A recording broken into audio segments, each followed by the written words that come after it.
प्रश्न यह है कि अक्सर देखने को मिलता है कि अच्छे लोग, पुण्यात्मा लोग, भक्त लोग दुखी पाए जाते हैं, जबकि पापी व्यक्ति सुखी होते हैं। कभी कभी समझ में नहीं आता कि ऐसा क्यों होता। क्या ईश्वर की अदालत गलत निर्णय देती है? ये क्यों होता है? प्रत्यक्ष देखने को मिलता है।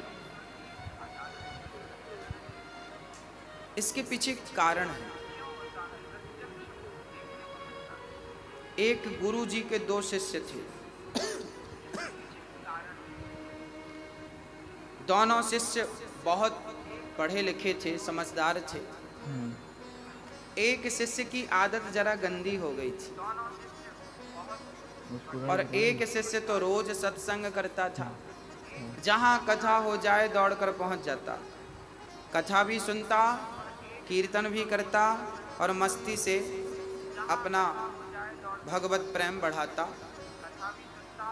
एक तो सत्संग करता और दूसरा शिष्य जो था वो वैश्या के घर जाता था। वैश्या मुजरा करती थी ना, उसे बहुत अच्छा लगता था जब वो नाचती थी। बहुत सुंदर थी ना वो वैश्या, उसे देखने के लिए लोगों की भीड़ लग जाती थी। आपने भी देखा होगा, आज भी गांव में कथा भागवत सुनाने, अभी हम कथा सुनाने गए थे बिहार में, तो वहाँ लोगों ने बताया कि महाराज जी कथा में इतनी भीड़ नहीं है, इन गांव वालों को पता बस चल जाए कि कोई नाचने वाली आई है तो सबसे ज़्यादा बूढ़ों की भीड़ लगती है।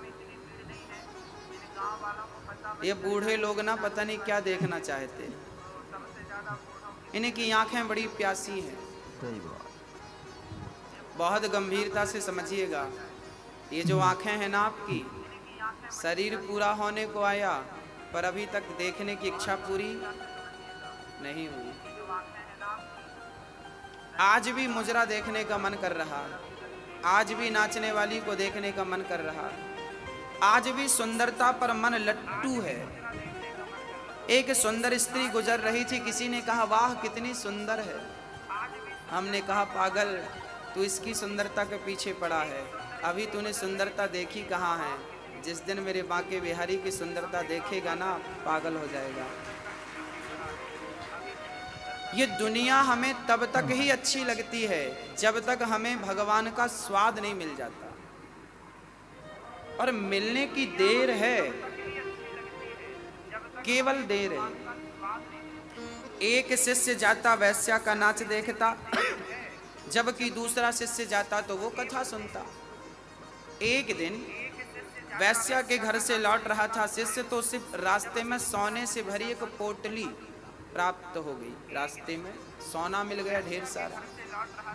और ये सत्संग करने वाला जब अपने घर गया तो रास्ते में इसके पांव में एक लोहे की कील लग गई, और वो कील ऐसी लगी कि उसके पांव को फाड़ती हुई, हड्डी में चुभती हुई आर पार हो गई पांव में, पंजे में।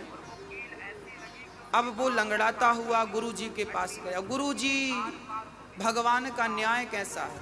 मैं सत्संग करने जाता था तो मुझे कील लग गई, और वो वैश्या का मुजरा देखता था तो उसे सोना मिल गया। ये भगवान का निर्णय कैसा है? अरे वो गलत काम करता था तो उसे कील लगनी चाहिए थी, उसका नुकसान, पर आपने तो हमारा पांव उड़ा दिया। ये भगवान का निर्णय कैसा है?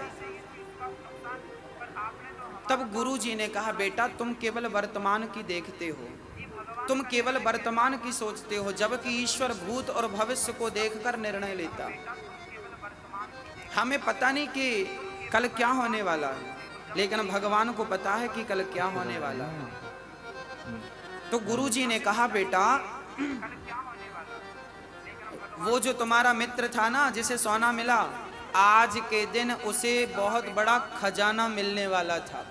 आज के दिन वो राजा बनने वाला था, पर वैश्या का संग किया, समय का दुरुपयोग किया, उसका पुण्य क्षय हो गया।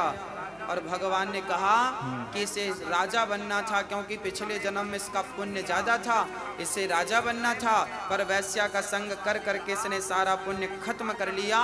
इतने से सोने से इसे तसल्ली करनी पड़ेगी। और तुम्हें आज के दिन तुम्हें मौत आने वाली थी, आज तुम्हारे जीवन का अंतिम दिन था, पर तुम भगवान की कथा से जुड़े थे, कीर्तन और सत्संग से जुड़े थे, तो भगवान ने आपकी मृत्यु को एक लोहे की कील में तब्दील कर दिया।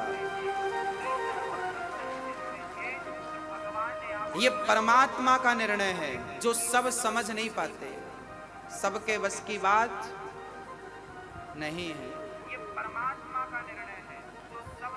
जीवन में जब दुख आए, जीवन में आपके, मैं आपसे बात कर रहा हूं, आपके जीवन में जब कोई भी दुख आए तो समझ लेना कि ये आपकी बहुत बड़ी, आप यदि ईश्वर से जुड़े हैं तो आपका बहुत बड़ा संकट परमात्मा ने छोटा सा करके निकाल दिया। बहुत बड़ा संकट, ईश्वर का धन्यवाद हमें देना चाहिए, ईश्वर का शुक्रिया अदा करना चाहिए। कुछ भी हो सकता है, इसलिए हर व्यक्ति नेगेटिव ना सोचे।